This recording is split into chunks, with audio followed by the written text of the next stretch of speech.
ප්‍රේක්ෂකයන් නිසා ප්‍රේක්ෂකයෙක් වුණු හදවතේ ගායකයා. ඔහුගේදා පැවතිච්ච සංගීත ප්‍රසංගයකදී ලංකාවේ හදවතේ ගායකයා චාමර වීරසිංහට හරි වැඩක් වුණානේ.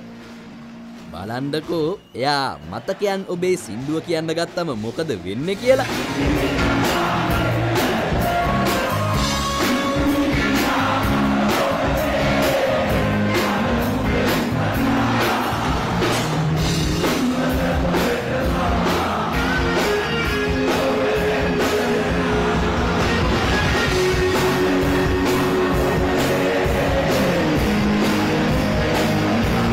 චාමර මල්ලි සින්දුව කියනවද? මයික් එක වැඩද කියලාත් බලන්න උනා චාමර වීරසිංහ මල්ලිට. කොහොම වුණත් චාමර වීරසිංහ කියන්නේ තාමත් ඔහුගේ ගීත තුලින් අපේ රටේ තාරුණ්‍ය හදවත් වලට කතා කරන ගායකයෙක් කියන එක තමයි මේ ඔහුගේ කටහඬ අභිබවා ප්‍රේක්ෂකයින්ගේ ගායනය ඇහෙන එකෙන් ඔප්පු වෙන්නේ.